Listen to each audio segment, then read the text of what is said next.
안녕하세요. 오늘도 사은살롱을 찾아주셔서 감사합니다. 저는 30대 여성으로 착하고 다정한 남편과 초등학교에 다니고 있는 딸을 키우고 있는 행복한 아내이자 엄마입니다. 저희 남편은 동네에서 알아주는 딸바보예요. 여느 딸 가진 아빠들이 그러겠지만 저희 남편은 좀 유별난 편이죠. 언제나 선아 딸 생각뿐인데 어느 날은 딸을 데리러 갔다가 딸이 아빠, 나 남자친구랑 같이 갈 거니까 오늘은 데리러 오지 마 라고 문자를 보내 서운하다고 입이 대빨 나와 집에 돌아오기도 했는데 남편은 종종 저에게 이런 말을 했어요. 나중에 우리 딸 시집간다고 하면 그때는 어떡하지? 나는 못 보낼 것 같은데. 그냥 결혼하지 말고 평생 아빠랑 살자고 할까? 정말 못 말리는 아빠 아닌가요? 저는 저렇게 지독한 딸 사랑에 빠진 남편을 보면 고맙기도 하고 서운하기도 합니다. 우선 서운한 이유는 다들 짐작하시죠? 제가 와이프인데 저렇게 딸만 바라보고 있으니 질투가 나거든요. 그리고 고마운 이유는 제가 이 사연을 쓰게 된 제 사연이기도 한데요. 저희 남편과 제 딸은 사실 피 한 방울 섞이지 않은 남이에요. 네, 저는 재혼을 했습니다. 그리고 남편은 저보다 4살이 어린데 초혼이었어요. 그러니 당연히 시댁에서는 난리가 났고 저는 한동안 미움도 엄청 받았던 며느리였어요. 당연하죠. 하나밖에 없는 외동아들을 나이도 많은 애 딸린 과부가 채가는데 좋아할 부모가 어딨겠어요. 그래서 저는 남편의 마음을 외면하려 했어요. 남편 마음보다 그 부모의 마음이 저에겐 더 와닿았거든요. 그런데 남편은 제가 평생에 자기 연인이라며 물러서지 않았는데 그 바람에 시어머니 쓰러지시고 아버님 호적하겠다고 성질내시고 집안이 발칵 뒤집어졌어요. 저는 당연히 그 집에서 죄인이 되었죠. 그런데 저는 단 한 번도 그런 시부모님을 원망하거나 서운하다 생각한 적이 없었어요. 저도 자식을 키우는 부모다 보니 그 마음을 알았거든요. 저를 미워해서 그런 게 아니라 당신들의 자식을 아끼고 사랑하기 때문에 그렇다는 걸 저는 너무 잘 알았어요. 그래서 저 역시도 남편과 좋게 헤어지도록 노력을 많이 했는데 저희 남편이 원래 이거다 하는 거에는 빠꾸하는 법이 없어서 한결같이 밀어붙이는 통에 제가 이렇게 삽니다. 인생의 절반 넘게 박복하게 산 저인데 지금은 아주 복에 겨워 많은 사람들의 부러움을 사며 살고 있다니까요. 그런 거 보면 사람의 인생은 누구 말처럼 언제 어떻게 누굴 만나 달라지는지 알 수 없는 것 같은데요. 저와 전 시어머니 그리고 지금의 시어머니 인연도 특별하다면 특별한데 사실 이 사연도 남편 때문에 쓰려는 게 아니고 저희 두 시어머니에 대해 쓰려고 마음을 먹게 되었어요. 세상에 이런 기막힌 인연이 또 있을까.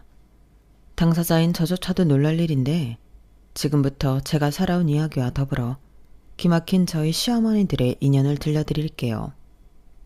저는 태생부터 박복하게 아주 찢어지게 가난한 집에서 태어났어요. 태어난 건 제 자유가 아닌데 부모님한테 사랑받지 못하고 단 한 번도 풍족하게 살아본 적이 없었어요. 옷도 몇 벌 없었고 준비물은 늘 다른 친구들에게 빌려달라고 했는데 그래서 친구들도 저를 별로 좋아하지 않았죠. 저도 예민한 여자아이인데 저도 제가 이렇게 사는 게 싫었어요. 하지만 투정도 상황 봐가면서 부리는 거라고 저희 집은 제가 투정을 부린들 아무도 받아줄 리가 없었는데요. 엄마는 매일 바빴고 아빠는 늘 술에 취해 있었거든요. 그러니 유일하게 언니가 제 친구이자 제 보호자 역할을 다했고 언니는 포기해. 우리는 빨리 커서 이 집을 나가는 게 살 길이야 라고 했는데 그래서 언니 말처럼 저는 빨리 어른이 되고 싶었어요. 그리고 저보다 2살 많은 언니는 고등학교를 졸업한 동시에 집을 나갔는데 공장에서 먹고 자고 하면서 지냈죠. 그러면서 다달이 저에게 용돈도 보내주고 유일하게 저를 챙겨줬는데 그런 언니는 금방 시집을 갔어요. 언니도 누군가의 사랑을 받고 편하게 살고 싶은 마음이 있었나 보더라고요. 그리고 전업주부가 된 언니는 더 이상 저를 챙기지 못했고 저는 그 이후에 어른이 되어 언니처럼 집을 나왔죠. 그리고 대학도 안 나왔고 자격증도 없기에 저 역시도 만만한 공장에 취직을 했어요. 솔직히 달리 힘든 것도 없더라고요. 저는 워낙에 집에서도 박하게 살았기 때문에 오히려 공장이 편하기도 했는데요. 제 방도 있고 밥도 주고 월급도 주니 저에게 공장은 집보다 더 좋은 천국이었어요. 그리고 그 천국에서 저는 첫사랑을 만났고 그 첫사랑이 제 첫 번째 남편이었는데요. 남편은 저보다 2살이 많았는데 마치 12살은 많은 것처럼 어른스러웠어요. 지금 생각해보면 남편도 저랑 같은 어린 사람이었는데 그때는 제가 남편을 엄청 큰 사람으로 여겼던 것 같더라고요. 그만큼 저는 남편에게 많은 부분을 의지했어요. 때론 아빠처럼, 때론 선생님처럼. 모르는 것이 있거나 어려운 부분이 있으면 가장 먼저 남편에게 상의하고 조언을 구했는데 그럼 마치 무슨 해결사처럼 남편이 제 문제를 100이면 100 척척 해결해 주었죠. 오빠, 이건 어떻게 해야 해? 나 어제 이거 분량 만든다고 반장님한테 혼났어. 오늘도 분량 만들면 나 다른 데로 보내버린대. 어떡해? 나는 아무리 해도 모르겠는데. 이건 말이야. 잠깐만. 이렇게 남편은 자기가 잘 모르는 것도 자기 일처럼 해결하려 노력했어요. 그리고 저에게 가르쳐줬고 저는 그런 남편의 도움으로 공장 생활을 잘할 수 있었는데요. 그뿐만이 아니었어요. 제가 소화가 잘 되지 않는 편이었는데 회식을 하거나 할 때 제가 과식이나 과음을 했다 싶으면 조용히 약국에 가서 약을 사와 저에게 주며 저를 걱정하고 챙겼는데 저는 그 세심한 배려에 반하고 말았죠. 그래서 내심 남편이 저를 좋아하고 있다는 확신이 들었고 매일매일 남편의 고백을 기다렸는데 이 남자가 잘해주기는 엄청 잘해주면서 그놈의 고백을 하지 않는 거예요. 그래서 혹시 나 혼자 착각하나? 원래 저렇게 모든 여자한테 다 친절한 사람인가? 혼자 애만 태웠는데 제가 참지 못하고 바로 물었어요. 오빠는 원래 그렇게 모든 여자들한테 다 잘해줘? 그게 무슨 소리야? 내가 언제 모든 여자들한테 잘해줬어? 아니, 나는 나한테만 잘해준다고 생각했는데 뭐야, 잘해줘도 싫다는 거야? 나는 민준이가 동생 같아서 잘해주고 싶었는데 그게 불편했어? 그게 아니고 그러니까 나를 좋아해서 잘해준 게 아니고 동생 같아서 잘해준 거야? 저는 남편의 동생 같아서라는 말에 실망했어요. 그리고 그런 마음이라면 앞으로 잘해주지 말라고 고를 냈는데 그 다음날 남편은 그게 다가 아니라며 자기도 조심스러워서 선뜻 고백을 하지 못했다며 자기 마음을 편지로 써줬는데 그 편지에는 구구절절 저를 좋아하는 마음이 가득했어요. 그리고 그 편지는 제 보물이 되었고 저희는 연인 사이가 되었는데요. 나중에는 너도 나도 저희 관계를 다 아는 통에 공식 커플이 통하게 되었어요. 그리고 그렇게 만나기를 4년 정도 지나 저희 2사람은 결혼을 약속하게 되었는데요. 저는 고아나 다름이 없었고 남편은 홀어머니를 모시고 살고 있었고 저는 시어머니에게 허락을 받으러 남편의 집에 가게 되었어요. 어머, 어서 와요. 드디어 우리 아들 여자친구를 만나게 되네. 내가 전부터 그렇게 얼굴 한번 보고 싶다고 노래를 했는데. 아, 안녕하세요. 처음 뵙겠습니다. 서민주라고 합니다. 그래요. 나 재욱이 엄마예요. 듣던 대로 너무 예쁘게 생겼네. 만나서 반가워요. 내가 저녁을 한번 차려봤는데 와서 같이 먹어요. 입에 맞을까 모르겠네. 정말요? 저 다 잘 먹어요. 집밥 진짜 오랜만인데 맛있겠다. 엄마, 민주 먹는 거 엄청 좋아해. 틀림없이 엄마 솜씨에 반할 거야. 이제 우리 속여사 매일 며느리 먹을 밥하게 생겼네. 그럼 너무 좋지. 내 평생 소원이 친구 같은 딸 하나 갖는 건데. 엄마, 요즘 그런 말 하면 큰일 나. 딸 같은 며느리는 세상에 없다니까. 왜? 엄마가 엄청 잘하면 되지. 안 그래요? 네, 저도 어머니한테 엄청 잘할게요. 저 딸 같은 며느리 하고 싶어요. 시어머니는 이미 저를 보기 전부터 저에 대해 모든 사실을 알고 계셨고 첫 만남부터 저에게 호의적이셨어요. 음식 맛도 너무 맛있고 하나부터 열까지 싫은 게 하나도 없었는데 남편 집은 부유하다고 할 수 없었지만 이 정도의 가난은 저에게 가난축에 시키지도 못했죠. 그리고 저희는 결혼식이라고 하기 민망하지만 조촐하게 식을 올렸는데요. 그렇게 저희 두 사람은 시어머니를 모시며 셋이 살게 되었어요. 그 후 제 삶은 달라졌는데요. 매일 시어머니가 맛있는 음식도 차려주고 저랑 도란도란 이야기를 나눠주시니 시어머니가 아니라 그냥 엄마가 집에 있는 그런 기분이 들었어요. 그리고 퇴근길이 늘 설레고 좋았는데요. 집에 돌아가면 늘 시어머니가 따뜻하게 차려주는 맛있는 밥이 저를 기다리고 있었거든요. 거기에 저는 시어머니와 술도 한잔하는 며느리였는데 남편은 생긴 것과 다르게 술을 한 방울도 마시지 못하는 사람이었어요. 그래서 저와 시어머니는 고부관계이기도 하지만 둘도 없는 술친구이기도 했는데 가끔은 아예 남편은 두고 밖에 나가서 시어머니랑 한 잔씩 할 정도로 잘 지냈죠. 그러다 제가 임신을 하게 되었고 술을 마실 수 없는 몸이 되니 그게 참 아쉬웠는데 그러자 시어머니는 혼자 의리 없이 혼자 술을 마시지 않겠다며 제가 임신하고 몸 풀 때까지 금주하시기도 하셨어요. 그렇게 당신 손주가 돌이 되면 둘이 실컷 마시자고 약속도 했더랬는데 그래서일까요? 저는 임신 기간 동안 힘들지 않았어요.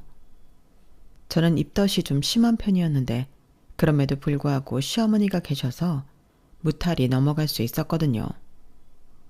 그리고 막달을 다 채우고 예쁜 딸아이도 낳았는데 처음 아이를 품에 안았을 때 신기하게도 눈물부터 나왔죠.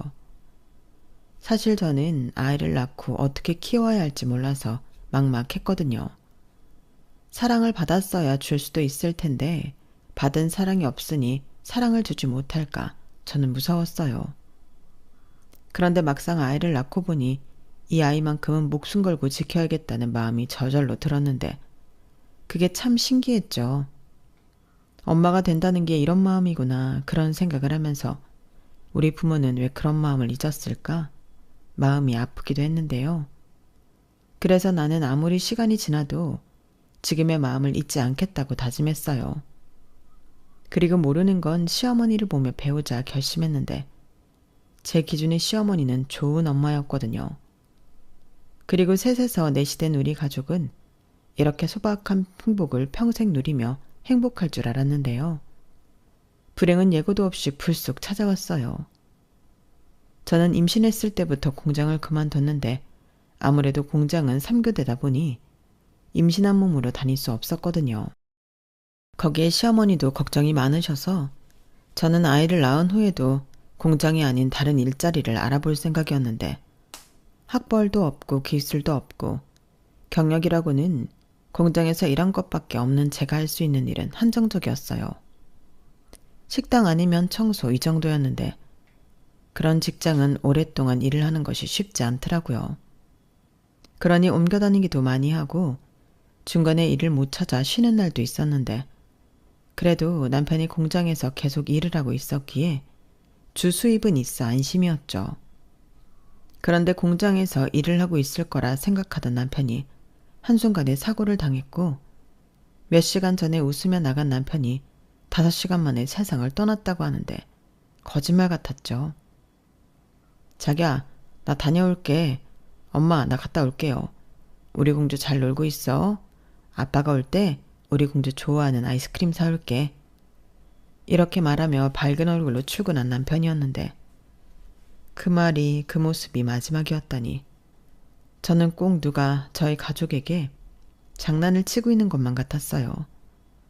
하지만 현실은 장난이 아니었고 한순간에 남편, 아들, 아빠를 잃은 저희 셋은 충격 속에서 속절없이 무너져야만 했는데요. 매일이 악몽 같은 순간이었어요. 그리 깔끔하고 부지런한 시어머니는 모든 일을 손에서 놓아버리셨고 아직 아무것도 모르는 딸아이는 연신 아빠를 찾으며 울었는데 저도 늘 함께 있던 곳에 남편이 없으니 솔직히 살고 싶은 마음이 없어지더라고요. 하지만 새끼가 있고 시어머니가 있었기에 저는 살아야만 했는데 그때부터 저는 죽지 못해 살았어요. 나중에 시어머니가 자기는 지방에 있는 동네로 가시겠다고 하시더라고요. 그때는 또 다시 가슴이 철렁하고 내려앉았는데 차마 붙잡을 수가 없었어요. 어머니, 우리 그럼 이제 다시는 못 봐요? 무슨 말이야? 왜 못 봐? 그게 아니고 내가 힘들어서 그래. 너 나 때문에 마음껏 슬퍼하지도 못하고 참고 있는 것도 보기 안쓰럽고 자꾸만 재욱이 생각이 나는 게 여기에 있기 힘들어서. 그리고 너만 괜찮다고 하면 내가 제이 데리고 갈까? 네? 그게 무슨... 왜 제이를 데리고 가요? 시어머니는 제 말에 한참이나 말을 할 듯 말 듯 망설이셨어요. 그리고는 너 아직 어려. 새 출발할 수 있다고. 괜히 애 딸린 과부로 살아서 네 인생 좋을 게 없잖아. 라며 말씀하셨는데요.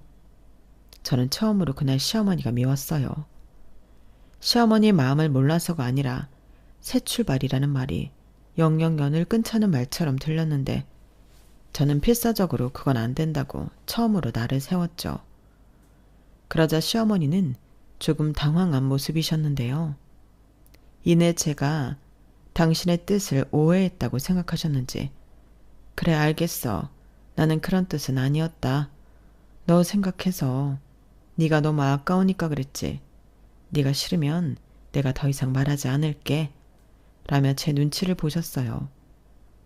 이렇게 보내드리고 싶진 않았는데 시어머니는 부랴부랴 그 길로 저희 집을 나가셨고 저는 다시 세상에 혼자 던져진 기분으로 살았어요. 그래도 딸이 있기에 저는 힘을 냈고 시어머니는 저에게 때가 되면 쌀과 김치 등을 보내며 저희 모녀를 챙겨주셨는데 가끔 시어머니가 올라와 함께하는 날도 있었지만 예전 같지는 않더군요. 왜냐하면 시어머니는 저를 볼 때마다 좋은 사람이 있으면 만나라고 말씀하셨거든요. 그리고 어떤 날은 좋은 남자가 있다며 저에게 소개시켜주겠다고 하셨는데 세상 천지 어느 시어머니가 며느리한테 남자를 소개시켜주냐고 저는 서운해서 화를 냈어요. 그러다 보니 저도 시어머니가 불편해지기 시작했어요. 참 이상한 일이었죠.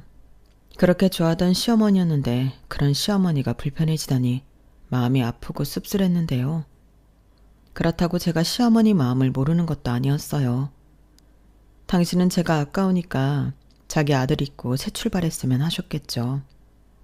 하지만 저는 그게 자꾸만 저를 밀어내는 것 같아 시어머니가 야속하기만 느껴졌는데 그럼 또 시어머니는 제 성난 마음을 다독여주시고 또 품어주셨어요. 그렇게 지내다 보니 이젠 시어머니가 아니라 친정 엄마 같은 마음으로 시어머니를 생각하게 되었는데요. 참 신기하죠. 시간이 약이라고 하더니 남편 먼저 보내고 하루가 지옥 같던 나날이 사라지더군요. 남편의 분신 같은 딸아이가 있으니 나쁜 생각을 할 수가 없었어요. 그리고 돈이 있어야 아이도 키우고 자나깨나 저희 모녀 걱정에 하루도 마음 편히 못 지내는 시어머니를 다시 모셔와 살고 싶은 마음이 있었는데요. 불행도 불쑥 찾아오더니 사람의 인연도 불쑥 찾아왔어요. 저는 당시 공사 현장 한밭집에서 일을 하고 있었는데 현장 노동일을 하는 사람들을 많이 알게 되었거든요. 그리고 그 중에 한 명이 앳돼 보이는 남자가 있었고 저는 젊은 총각이 고생하는 게 안쓰러워 신경을 쓰게 되었어요. 맹세코 다른 마음은 없었는데 그 총각은 그런 채 호의가 좋았나 보더라고요. 밥 먹으러 오면서 제 생각이 났다고 초콜릿도 사다 주고 사탕도 사다 주고 그랬는데 저는 이런 거 필요 없으니까 헛돈 쓰지 말라며 누나처럼 잔소리를 했어요. 그렇게 누나 동생 하면서 지내기를 1년이 넘었고 공사가 마무리가 되어 갔는데 저는 주인 아주머니와 다른 공사가 시작하는 현장으로 가게 되었죠. 그런데 그 사이 정이 많이 들기는 했는지 서운한 마음이 있었어요. 아무래도 이렇게 헤어지면 앞으로는 못 볼 확률이 높았기 때문에 아쉬운 마음이 많았죠. 그렇다고 우리 사이가 뭐라고 연락처를 주고받고 할 것도 없었는데요. 저는 그저 저 성실한 동생이 몸 다치지 않고 잘 살기를 마음속으로 바랬죠. 그런데 신기하게도 다음 넘어간 공사 현장에서 그 동생을 또 보게 되었고, 저는 너무 반가웠는데 그때 사장님이 저를 툭 치시더니 그러시는 겁니다. 아주 입이 귀에 걸렸네 우리 동상. 젊은 소장님 인자 못 볼까봐 많이 서운했지. 사장님도 참. 근데 저 동생이 소장님이셨어요? 현장 소장님? 먼저 현장에서는 소장님까지는 아니었고 한마디로 말하면 새끼 소장님이었지. 근데 이어서부터는 진짜 우리 소장. 학교 다닐 때 공부도 억시로 잘했대. 어디 유명한 대학 건축가도 나왔다고 하던디? 아, 그렇구나. 저는 깜짝 놀라다 못해 그 말을 듣는데 얼굴이 화끈거렸어요. 저는 사정이 딱한 청년인 줄 알았는데 사실은 번듯한 대학도 나온 소장님이었다니. 너무 민망해서 나중에 눈도 제대로 못 맞출 지경이었어요. 그런데 그 동생은 이런 제 마음도 모르고 누나, 요즘 무슨 일 있어요? 왜 자꾸 나를 보면 피하는 기분이 들지? 내가 혹시 누나한테 뭐 잘못한 거 있어요? 라며 저에게 친근하게 다가왔는데 저는 그런 거 없다고 말하고 도망치듯 음식을 나르기 바빴어요. 그러자 영문을 모르는 동생, 아니 소장님은 고개만 가웃거렸고 그 이후에도 저에게 왜 그러냐며 계속 끈질기게 다가봤는데 누가 봐도 이상한 모습이었죠. 그러자 나중에 한밭집 사장님이 소장님에게 슬쩍 이야기를 해준 모양이었는데요. 그 뒤로 소장님이 더 적극적이었어요. 자기는 그때나 지금이나 저와 누나 동생 하면서 잘 지내고 싶다고 했는데 내가 어떻게 소장님하고 누나 동생을 하냐고 그렇게는 못한다고 펄쩍 뛰었죠. 그러자 그럼 누나 동생이 싫으면 여자친구, 남자친구는 어때요? 그것도 싫은가? 라며 전혀 생각지도 못한 말을 했는데 저는 무슨 18살 소녀처럼 얼굴이 빨개져서 그런 말 같지도 않은 말로 사람 놀리지 말라고 정색하며 그 자리를 피했어요. 그런데 소장님은 도리어 자기는 진심이라며 계속해서 저에게 구애를 이어갔고 얘가 지금 사람을 놀리나? 난처해 죽는 줄 알았는데요. 아무래도 뭔가 착각하고 있는 것 같아 하루는 소장한테 제가 애 딸린 과부라는 걸 이야기해 줘야겠다고 마음을 먹었어요. 나 애 딸린 과부예요. 지금 뭔가 잘못 알고 이러는 것 같은데 본인은 본인 수준 맞는 아가씨 찾아봐요. 딱 보니 좋다고 하는 여자들도 많겠네. 내가 그래 보여요? 그 말 칭찬인 거죠. 인기 많게 생겼다고 하는 말이잖아요. 그리고 나 누나 애 있고 혼자인 거 이미 알고 있었는데. 아, 알고 있었어요? 어떻게? 사장님한테 들었죠. 아니, 혼났다고 말해야 하나? 그게 무슨... 내가 하도 누나한테 들이대니까 누나 상처 줄 것 같으면 하지도 말라고 엄청 화내셨어요. 누나가 치탁 까고 착한 사람들 건드리면 가만 안 둔다고. 우리 사장님이요? 네, 사장님이 누나 엄청 생각하시던데. 여기 현장에선 둘이 엄마랑 딸인 줄 아는 사람들도 많아요. 좋은 자리 있으면 누나 소개시켜주라고 초반에 사장님이 엄청 얘기도 했었는데 내가 그런 말 하지 말라고 했죠. 내가 좋아하니까. 아니, 나도 모르는 일이 왜 이렇게 많아요? 일종의 서프라이즈라고 할까? 사실 나는 바로 고백하고 싶었는데 사장님이 지금은 아니라고 소장 딱지 달고 오라고 해서 내가 얼마나 빡시게 일했는데요. 우리 대표님 눈에 들려고 완전 경쟁 빡시게 했어요. 내 나이에 이 소장직함 다는 게 진짜 쉬운 일이 아니에요. 그러게요. 나는 소장님이라고 해서 깜짝 놀랐네. 지금까지 본 소장님은 다들 연세가 있으셨는데. 그니까요. 내가 얼마나 유능한 사람인지 더 잘 알겠죠. 그러니까 내 마음 그만 애태우고 나 좀 받아줘요. 나는 누나가 어떤 상황이든 진짜 상관없어요. 그래도 안 돼요. 아니, 싫어요. 아무리 남편이 저 위에 있다고 해도 나는 내 남편 너무 사랑하고요. 다른 사람 마음에 담을 생각 추워도 없어요. 그리고 애당초 나랑 그쪽은 어울리지도 않고요. 괜히 현장에서만 있다 보니 눈이 낮아졌나 본데 친구들한테 물어봐요. 설마 내가 눈이 낮아서 누나한테 반했다고 생각하는 거예요? 여기 여자가 없어서 누나한테 꽂혔다고? 그럼 아니에요. 아니, 지금은 아닌 것 같겠죠. 근데 시간이 지나면 알게 돼요. 그러니까 정신 차려요. 누나, 저는 제 뒤에서 저를 누나라 부르며 쫓아오는 그 남자에게 벗어나기 위해 필사적이었어요. 그런데 때론 인연이 가진 힘이 대단하다고 느껴질 때가 있는데 그때가 딱 그랬어요. 그즘 저희 딸이 자주 아팠거든요. 일하다 갑자기 어린이집에서 연락이 오면 10번이면 10번 다 딸이 열이 나거나 아프다는 거였는데 그때마다 난감했어요. 인심 좋은 사장님은 퍼뜩 까라. 아가 아파서 엄마를 얼마나 찾겠나. 여는 내가 알아서 하면 된다. 네 없을 때도 내가 다 했어. 라고 하셨지만 저는 마냥 감사합니다 할 수는 없었어요. 거기에 현장과 어린이집은 거리도 상당했거든요. 그러면 또 어떻게 알고 소장님이 헐레벌떡 자기 차키를 들고 뛰어오더라고요. 뭐예요? 얼른 타요. 애가 아프다면서요. 나는 택시 타면 되는데. 누나 애 엄마 맞아요? 빨리 갈 수 있는데 무슨 택시를 타. 얼른 타요.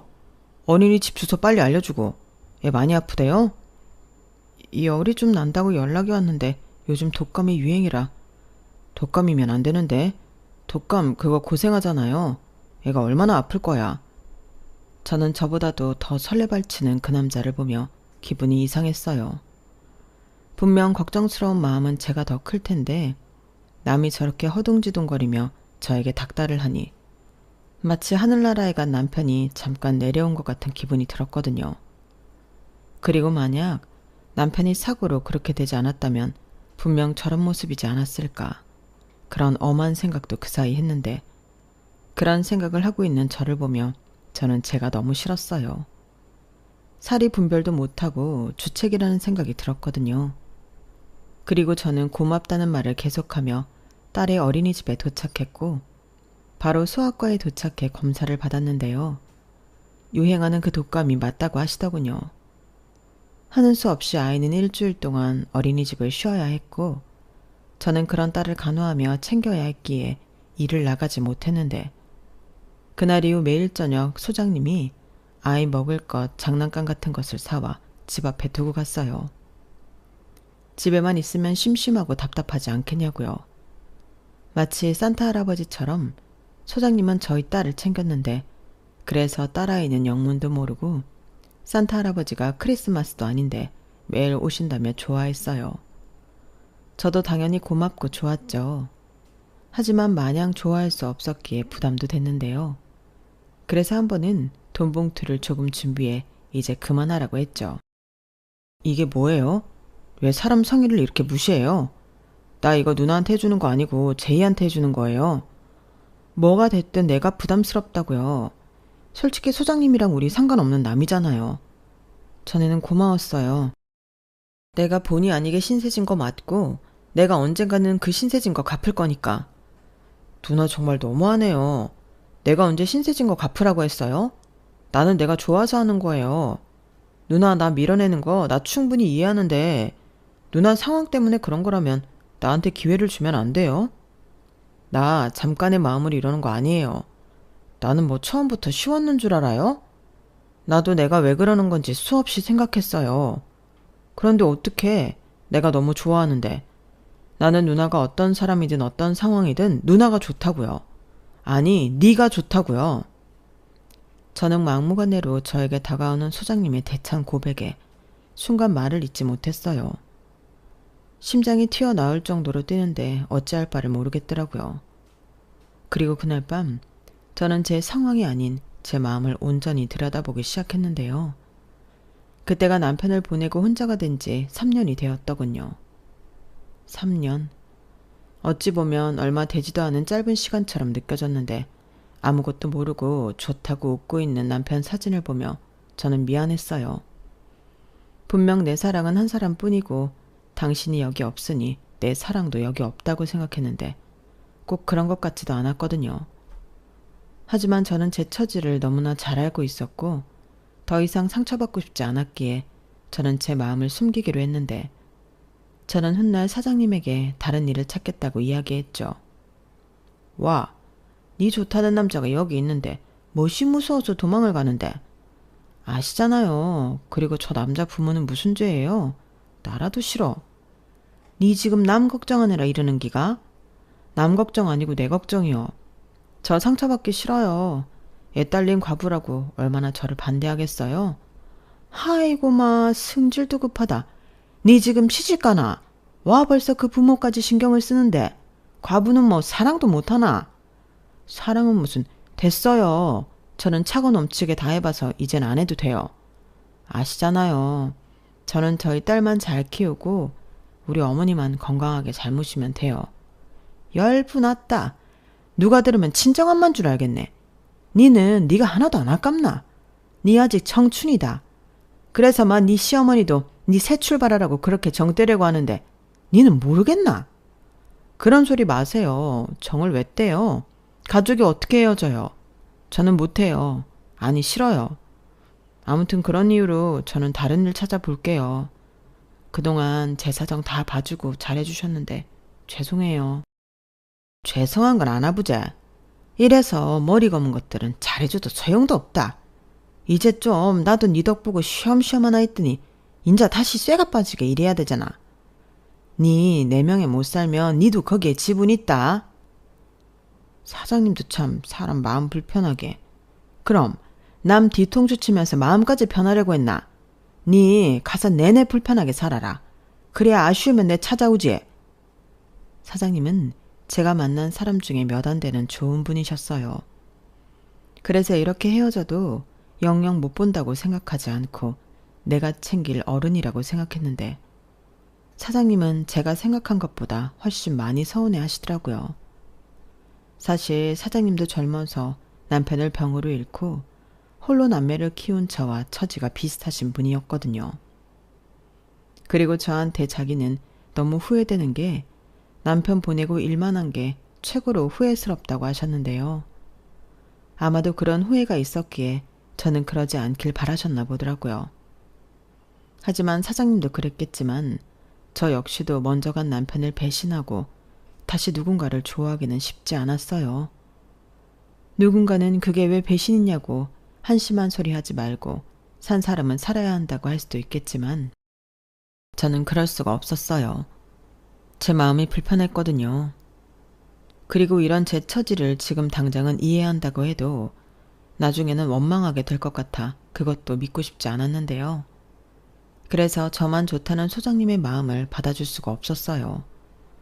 저 때문에 어린 딸이 상처받는 꼴은 절대 볼 수가 없고 말은 아니라고 하지만 시어머니에게 다른 남자가 좋다고 할 수도 없었는데 그래서 이렇게 한번 불어온 봄바람 정도로 여기고 저는 다시 제 현실을 살아갈 참이었죠.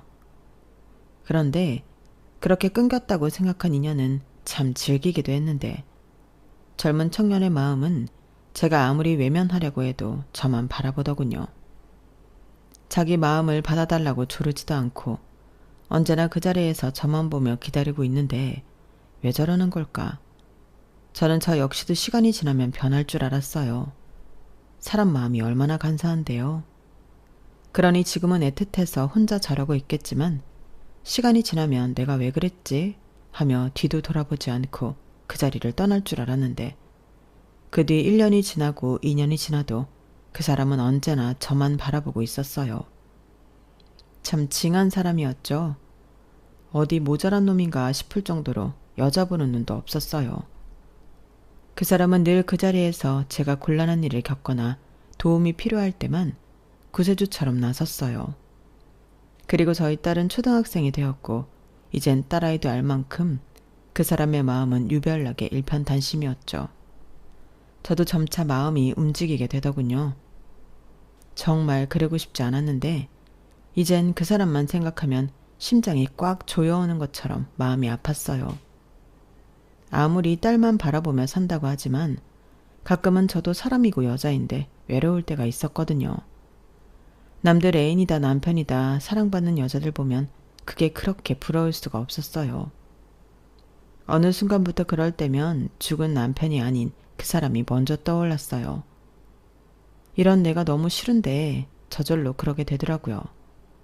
그런데 어느 날 딸아이가 자기 핸드폰을 가지고 와서는 엄마, 여기에 우리 아빠 사진 옮겨줄 수 있어?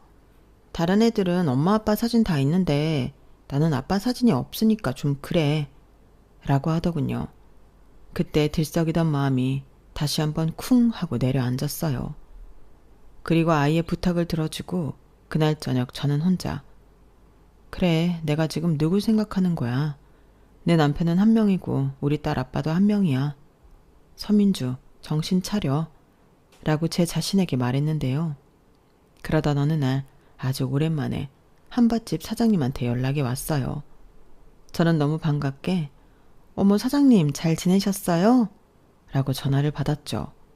그런데 야야 큰일 났다. 우리 소장님이 다쳤어. 일로 어쩌면 좋아. 지금 구급차가 오고 난리도 아니다. 내가 시방 가슴이 벌렁벌렁거려서 아무것도 못한다. 동상아 너 버뜩 와라. 아니 내가 병원 알려줄 테니까 거기로 버뜩 가. 라며 날벼락 같은 말씀을 하셨는데 솔직히 말하면 저는 제정신이 아니었어요. 그때는 아무 생각도 할 수가 없었고 일하는 도중 울면서 병원에 가봐야 한다고 당시 일하던 곳 사장님에게 부탁을 했는데 나중에 사장님이 아이가 다친 줄 알았다고 하시더라고요. 제가 철철 울고 있었다고요. 그렇게 저는 지갑 하나 딸랑 들고 한밭집 사장님이 알려준 병원으로 뛰었어요. 그리고 머리와 가슴에 붕대를 감고 있는 그 사람을 보고 펑펑 울었는데요. 참 아이러니하게도 안심이 되어 눈물이 미친 듯이 났어요. 저 사람은 살았구나. 이런 생각밖에는 들지 않았거든요. 그런데 그 바보 같은 사람이 움직이기도 힘들 텐데 저에게 다가와 괜찮다고 저를 안아줬고 뭐 이런 사람이 다 있냐고 저는 그 사람 품에서마저 남은 눈물을 쏟았는데 이젠 저도 제 마음을 어쩔 수가 없더군요. 이미 다 제 마음을 그 사람에게 들켜버렸거든요. 그런데 저보다 먼저 병원으로 달려온 그 사람의 부모님은 저를 절대 받아줄 수 없다고 반대하셨고 이 남자는 그럼 자식 하나 없는 셈 치라고 불효를 저지르는데 이런 일을 예상은 했지만 실제로 겪으니 너무 힘들었어요. 듣자하니 어머니는 식음을 전폐하고 알아 누워 계시다 쓰러지셨다고 하고 아버님은 너 같은 아들 새끼는 없는 게 낫다며 호적을 파겠다고 당장 집에서 나가라고 하셨다는데 이 막무가내 아들은 알겠다며 부모 속을 다 뒤집어 놓고 집을 나왔다고 했어요. 솔직히 그 말을 듣는데 제가 엄마라도 저 같은 여자 반갑지 않죠. 어디서 저런 여자한테 꿰어서 저러나 제가 많이 원망스러우셨을 거예요. 그래서 그때는 내가 미쳐서 그런 거라며 우리는 역시 안 되는 사이라고 필사적으로 사람을 밀어내려고 했는데요. 그때는 소용이 없더군요. 이미 제 마음을 다 아는데 물러나 줄 수 없다고 고집을 부리는 거예요. 그리고 얼마나 막무가내인지 아예 우리 집을 자기 집처럼 생각하고 출퇴근을 하는데 그때는 저도 저희 딸도 많이 놀랐죠. 저는 부모 속썩인 것도 아랑곳하지 않고 저러는 게 놀랍고 저희 딸은 좋아서 놀랐어요. 저희 딸이 그 남자를 삼촌이라고 부르며 많이 좋아했거든요. 그리고 늘 삼촌은 맛있는 거 재밌는 거를 잔뜩 싸와서 자기랑 놀아준다고 엄마보다 더 좋다고 했는데 저만 그 사이에 끼어서 죽을 맛이었어요. 그렇잖아요. 내 새끼는 저 남자가 좋다고 하는데 저 남자 부모님은 자기 새끼 저한테 뺏기고 얼마나 소가리를 하고 계시겠어요. 그래서 저는 더 필사적으로 그 남자를 떼어내려고 모진 말도 많이 했어요. 집 열쇠도 바꿔봤고 제가 할 수 있는 모든 방법을 총동원했는데 소용이 없더라고요. 건설을 하니 제가 열쇠를 바꿔도 자기가 또 예쁘게 예전 열쇠로 바꿔놓았는데 저희 딸 앞에서 내쫓을 수도 없고 그러면 그럴수록 능청맞게 저에게 더 잘하려 곰살맞게 구는데 저도 사람이고 좋아하는 사람이다 보니 마지막에 모질지 못하겠더군요. 그러니 당연하게도 사람의 어머니는 난리가 나셨대요. 내가 어디 애 딸린 과부한테 주려고 우리 아들 금이야 오기야 키운 줄 알아? 듣자 하니까 제대로 학교도 나오지 않았고 부모님도 생사를 모르고 남처럼 산다며. 안 되지. 안 되지. 그 사람 어머니는 저를 찾아와 당장 자기 아들을 내놓으라고 저에게 모진 말을 하시더라고요. 저는 당연히 그러겠다고 고개 숙여 대답했는데 당사자인 그 남자는 꼼짝도 할 생각이 없었어요. 아니 오히려 더 좋다고 저희 딸과 편먹고 놀기 바빴는데 아마 그때부터 그 사람은 딸 바보가 될 기미가 보였나 봅니다. 네, 예상하셨겠지만 그 막무가내 일편단심 젊은 소장이 지금의 제 남편이거든요. 그리고 둘은 잠자는 시간에 떨어져 있는 것도 아쉽다며 지금도 늘 붙어 있는데 저만 나쁜 사람이 되었죠. 그런들을 찢어놓고 싶어하는 사람이 저니까요.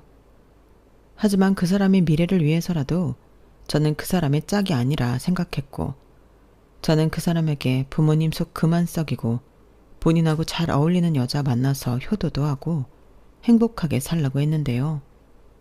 그 남자가 그랬어요. 이미 누나, 아니 당신 마음 내가 다 알아.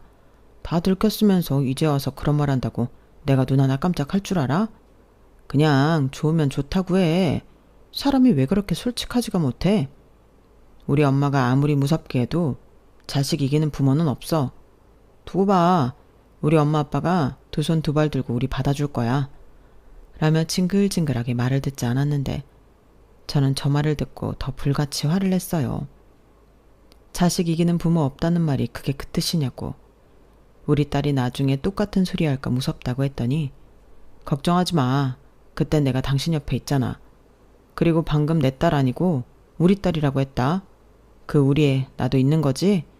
라며 또 능청맞게 좋아했는데 그 사람의 어머니도 참 어쩌다 이런 아들을 낳으셨나. 제가 다 답답하더군요. 물론 속으로는 좋아하기도 했지만요. 그래서 그때부터는 저도 하는 데까지 하는데 잘 되지 않는다고 답답함을 호소했어요. 나중엔 정말 저는 어머니 뜻대로 해드리고 싶거든요. 근데 저 사람이 고집이 너무 세서 꼼짝을 안 해요. 라고 했는데 그때 어머님이 그러셨어요. 내 아들이지만 한번 고집 부리면 그 고집 아무도 못 꺾어요. 자식 이기는 부모가 있냐고. 이번에도 자기가 이긴다고 그놈이 호언장담하지 않았어요? 네? 네, 어머니는 다 아시네요. 걔가 그렇다니까. 내 아들인데 내가 왜 몰라. 아, 외동이라고 너무 오냐오냐 키운 내 죄지. 사실 처음부터 기대도 하지 않았어요. 그래도 혹시 모른다고 희박한 확률을 걸었지. 근데 역시는 역시네요. 죄송합니다.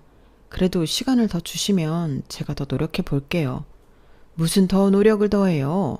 우리 아들 상처 주고 내보낼 노력을 더 해보겠다는 소리예요? 그쪽도 우리 아들 엄청 좋아하는 거 아니었냔 말이야. 지금 우리 아들만 목을 메고 있는 건가?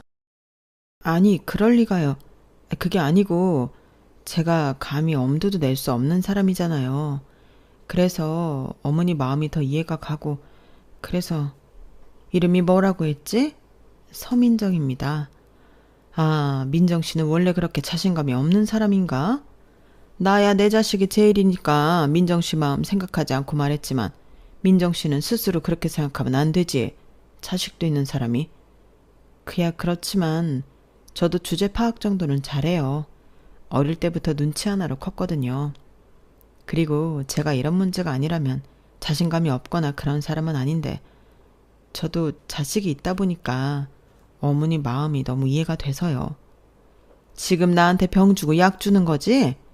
이러니 내가 더 뭐라고 할 수가 없네.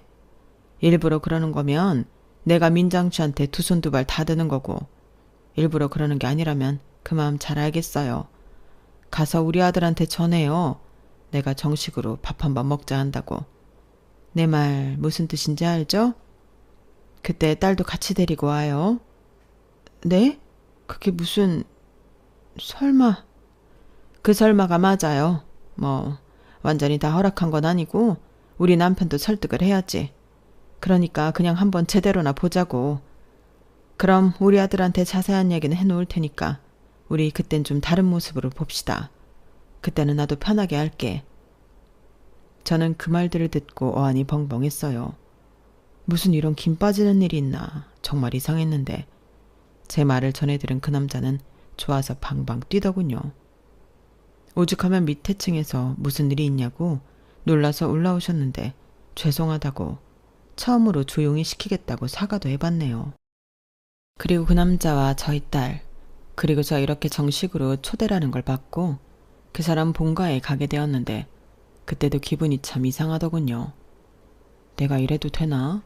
꿈을 꾸고 있는 것 같았는데 그 사람 집에 막상 발을 들이니 너무 좋은 집이라 더 주눅이 드는 것만 같았어요. 하지만 다른 모습을 보자던 그 사람의 어머니는 저를 웃는 얼굴로 받아주셨는데 어느덧 말도 놓고 저를 정말 편하게 대해주셨어요. 하지만 그 사람의 아버님은 여전히 저에게 좋지만은 않으셨기에 식사 자리가 마냥 편하지는 않았는데요. 그 사람과 저희 딸은 아무렇지 않다는 듯 둘이 죽이 척척 맞아 맛있는 반찬만 쏙쏙 골라 먹었어요. 우리 제이 물고기 좋아하지? 삼촌이 가시 발라서 밥에 올려줄게. 와, 이 물고기는 엄청 크다. 그지? 엄마, 이거 돔인가? 이러면서 분위기 파악도 못하고 있는데 저희 딸은 좋다고 그 사람이 주는 생선살을 잘도 받아 먹더군요. 괜히 저만 가시방석이 따로 없었는데 그 모습을 보던 그 사람의 부모님은 어이가 없다는 듯 그 모습을 보고만 계셨어요. 그런데 또 계속 보고 있자니 어이가 없으면서 웃음이 나오셨는지 어머님이 먼저 웃음이 터지셨고 아버님도 어머니를 슬쩍 보더니 헛기침을 하셨는데 그러고는 생선이 든 큰 접시를 저희 딸 쪽으로 슬쩍 밀어주시더군요. 저는 그 모습에 괜히 코끝이 시큰거렸어요. 그리고 식사를 마친 뒤 거실로 나왔는데 저희 딸이 그 사이 핸드폰을 만지작거렸나 봐요. 그러던 중 아이 핸드폰에서 어머님이 무언가를 보게 되셨고 저는 그때까지는 미처 몰랐는데 아이가 배경화면을 자기 아빠 사진으로 해놓아 깜짝 놀랐어요. 이틀 전만 해도 만화 캐릭터 같은 거였는데 저는 괜히 죄라도 지은 사람처럼 안절부절하지 못했죠. 그런데 그 사진을 보던 어머니는 표정이 잠시 묘했는데요. 내가 이 사람을 어디서 본 것 같은데? 누구지? 그 사람은 우리 아빠예요. 지금은 하늘나라에 있는데 삼촌이 그러는데 저희 아빠는 엄청 좋은 사람이었대요. 삼촌이 그래? 저희 아빠가 엄청 좋은 사람이라고? 네. 참 그놈은 속도 좋다. 에휴. 근데 아빠 사진 이거 말고 다른 것도 있어? 다른 거 있으면 할머니한테 또 보여줘봐. 있어요. 잠시만요. 아, 우리 할머니랑 찍은 사진 있는데. 자기 딸은 핸드폰 갤러리에서 저희 결혼 사진을 찾아서 그 사람 어머니에게 보여줬어요. 자기 딴에는 그게 제일 공주님, 왕자님 같은 사진이라고 보여준 것 같았는데 저는 식은땀이 나고 당장이라도 인사를 나가고 싶은 심정이었죠. 그런데 저희 옛 결혼 사진을 본 어머니는 놀라서 그 자리에 풀썩 주저앉으셨는데 그 뒤 놀라운 말씀을 하기 시작하셨어요. 그리고 저는 본인은 아니었지만 어머님의 과거를 알게 되었는데 태생부터 부잣집 사모님이셨을 것 같았던 어머니는 젊어서 고생을 많이 하셨다 하더군요. 소위 말하는 식모살이를 어릴 때부터 하셨대요. 그리고 학교도 보내주고 친절을 베풀어주던 집이 있었다고 했는데 그 집이 제 시어머니의 외가였다고 하는 겁니다. 네? 아니 어떻게 그런 일이... 근데 오래되셨을 텐데 이 사람 사진 보고도 아시는 거예요? 그럼 나도 이 결혼식에 갔는데 내가 왜 몰라? 정말요? 어머님 정말 제 결혼식에 오셨어요? 그래, 내가 화영이 집에서 일할 때 그 집 사모님이 나랑 화영이랑 나이도 비슷하다고 학교도 보내주고 거의 딸처럼 키워주셨거든. 그래서 가끔 화영이랑은 연락도 주고받고 그렇게 지냈어. 내가 그 집에서 일한 지 한 4년인가? 그 집이 갑자기 어려워져서 헤어지게 되었는데 우리는 연락을 하고 지냈지. 화영이가 보기랑 다르게 자존심이 엄청 세거든. 그래서 보자는 소리는 잘하지 않았는데 이날은 결혼식이라고 불렀더라고. 아, 저희 결혼식 정말 조촐했는데 그래서 놀랐지. 결혼식은 조촐한데 셋이 너무 행복해 보여서 진짜 놀랐어. 근데 어쩌다 이런 인연이? 내가 화영이 며느리를 내 며느리로 들이게 되다니. 며느리요? 왜? 여기까지 와놓고 우리 아들이랑 결혼도 안 하게? 그나저나 참 이럴 때는 어찌야 싶네. 화영이, 아니 먼저 시어머니랑은 연락하고 지내? 그럼요. 저희 시어머니 정말 좋으신 분이에요. 저처럼 가진 것 없고 보잘것없는 애 며느리로 받아주시고 사랑도 많이 주셨는데 이렇게 됐어. 그래, 나도 잘 알아. 참 좋은 애지. 근데 내가 며느리를 뺏어오는 꼴이 되었으니 일을 어쩌면 좋니? 저는 그땐 아무 말도 할 수 없었어요. 분명 저희 시어머니는 잘됐다며 기뻐하실 것이 틀림없었지만 미래의 시어머니가 될 분 앞에서 그 말은 차마 할 수가 없겠더라고요. 그리고 두 분은 이런 인연으로 다시 만나게 되셨는데 편의상 전 시어머니, 현 시어머니라고 부르자면 전 시어머니가 더 많이 기뻐하셨어요. 그러면서 현 시어머니에게 나한테는 딸 같은 아이야. 다른 사람도 아니고 미연이 네가 우리의 시어머니라니 마음이 놓인다. 잘해줘. 내가 이렇게 부탁할게. 라고 말씀하시기도 하셨는데 현 시어머니는 걱정하지 말라며 이렇게 다시 엮이게 된 인연 한 가족이라 생각하고 재미있게 지내자고 먼저 손을 내미셨어요. 참 어찌 보면 기괴한 일이죠. 전 시어머니와 현 시어머니가 마치 사돈처럼 잘 지내다니. 그런데 저희는 지금까지도 그렇게 지냅니다. 전 시어머니는 이제 제 친정 엄마 역할을 하시거든요. 그리고 지금의 남편은 어떤 껄끄럼도 없이 전 시어머니에게도 참 잘하는데요. 그 마음 덕에 전 시어머니도 저희 집에 종종 왕래를 하세요. 세상에 이렇게 사람의 인연이 엮이기도 하더라고요.